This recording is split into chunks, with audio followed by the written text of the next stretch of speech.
Released by Animation Magic in 1993 on the Philips CD-i, Link the Faces of Evil and Zelda the Wand of Gamelon would be interactive animated adventures with an interpretation of side-scrolling action, combined with revolutionary full-motion video using outsourced Russian animation with officially licensed use of Zelda characters. Directed by Dale DeSharon and written by Jonathan Merritt, the games were a byproduct of Nintendo dissolving a CD-ROM add-on agreement with Philips after previously dropping the Nintendo PlayStation project with Sony. The story only gets larger from here, so let's cut it down to size with a recapitation. As the epic begins, an officially licensed but legally distinct Link is restless in the peaceful times as King Harkinian says this is a good thing, though Link wonders what Ganon's up to. At this time, the wizard Gwonam flies in to report that Ganon has seized the island of Korodai and reveals a prophecy that only Link can defeat Ganon. The matter is so urgent, Link only has time to grab his sword as he is promptly rejected by Princess Zelda for a good luck kiss. Gwonam's magic carpet quickly ferries Link to the island, marked by bases resembling menacing heads, calling them the Faces of Evil. Getting a lay of the land, Link lands in Goronu, taking time to stock up in the general store on lamp oil, rope, and bombs. The shopkeep Morshu assures him he can have as much as he wants as long as he has enough rubies, otherwise he should come back when he's a bit, richer. Farming the Eternal Dire spawns for rubies, Link follows their origin east to Crater Cove to learn how they can be halted as a Goma-catching local fisherman upgrades the power in Link's sword to throw sword beams. Using Moblin snowballs found in the frozen north, Link collects the lingering firestones from the foes in the crater, using their flame to free a perpetually refreezing woman in Nortinka who gives him precious water of life. Climbing Toiku Lighthouse, Link is given a lantern as he braces himself to enter Firestone Lake and cross its boiling waters on a specially small raft. Entering the volcano and illuminating the cavern within 25 seconds at a time, Link is met by Gwonam, who informs him that Ganon has just kidnapped Zelda in her sleep and is keeping her in his prison. Picking some grapple berries, Link claims the fire diamond within and leaves for Spearfish Falls, drifting on another raft, and climbs the falls plagued by never-ending hordes of spearfish. At the top, he rests at a fairy fountain that expands his heart containers before facing off against a relatively small Gleeok that somehow launches its heads at Link before falling and dropping a necklace. Before descending, a woman turns the volcanic berries into a boulder-punching glove of power for him, as Link then returns the lost necklace and in return gets an empty bottle she calls a canteen. Bolstered, Link claims the ice crystal from Saragon Caves and soon meets Saprina the sorceress who asks for the treasure of death from within Fortress Centrum. Agreeing to help, Link storms the fortress, fending off endless Darknuts, powerful Wallmasters, and sneaky Stalfos, finding a sleeping Zelda in a prison tower, surprised to see her in prison here. However, it turns out to be a trap laid by the tricky necromancer Goronu as Link quickly sets him on fire, defeating him and claiming the Crystal of Reflection he leaves behind.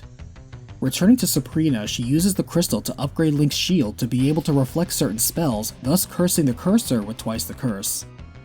Encountering Gwonam again, the wizard shares how Goronu is back from the dead and now raising an army of spooky, scary Stalfos to slaughter the people of the island. Moving quickly, Link crosses the catacombs and climbs the clock tower to burn the mage down again, seeing him fall with recycled animation, leaving a bell behind.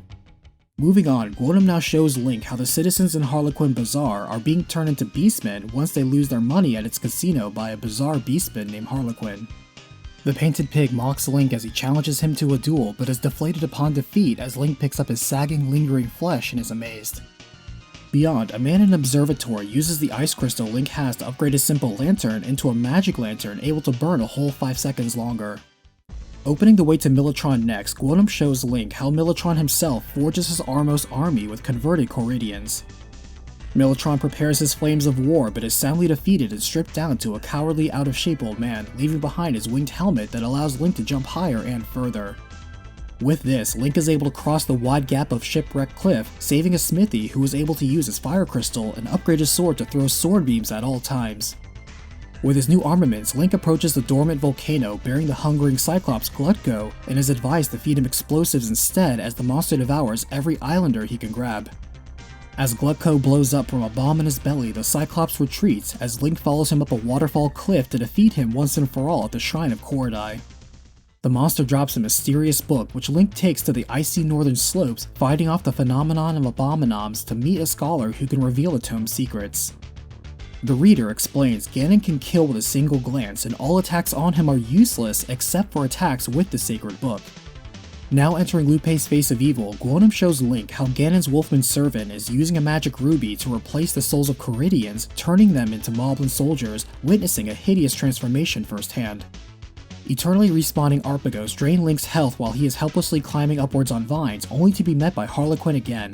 Link strikes the tricky pig down and is amazed at the repeated animation for his death again.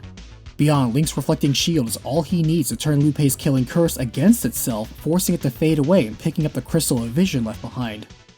Crossing the Hermit Flat, Link finds Guonom's home as the wizard takes the Crystal of Vision to craft the Lantern of Vision, allowing him to see the invisible flying enemies that surround and protect Ganon's lair. Bracing himself, Link faces Ganon's face of evil, finding it infested with ants and worms as he defeats Militron the same way and the soldier flees the same way, leaving the way open to the Lord of Darkness.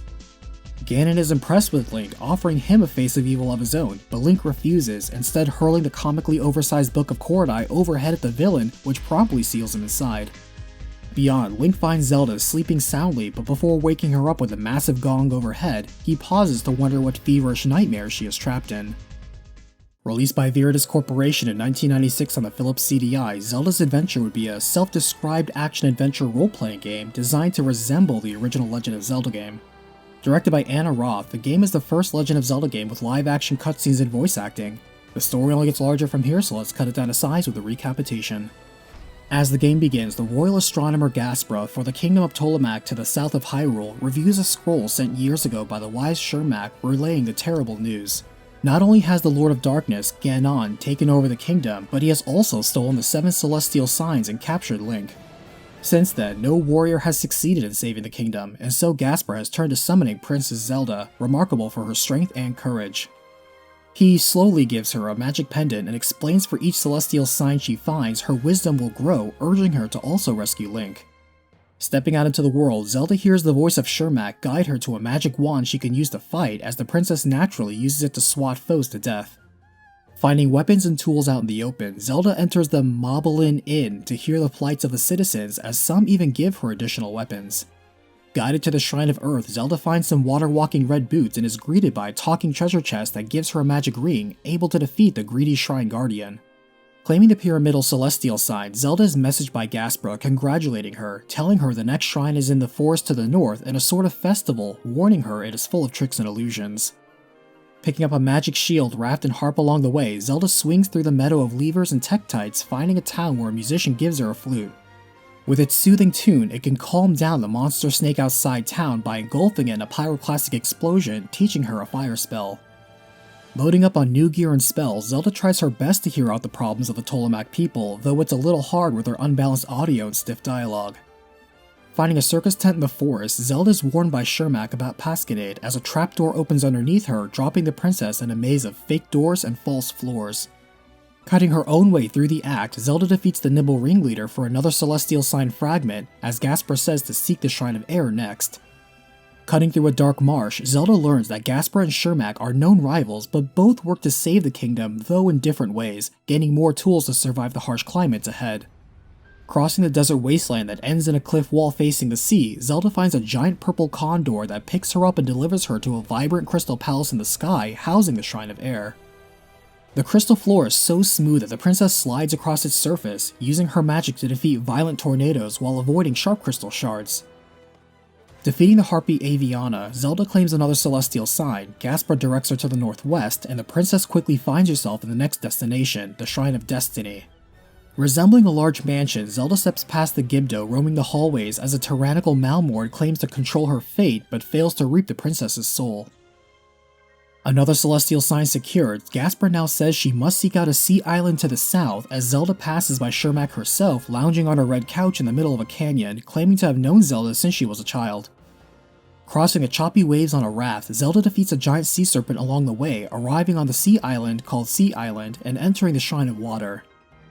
Walking through the fairly straightforward hallways, Zelda defeats Octoroks and the 3 Kelpie Guardians to face down the amorphous blob Agwanda, reclaiming her 5th celestial sign. Gaspar says she is ready to storm a fortress next as the Shrine of Strength is more of a public arena to the south.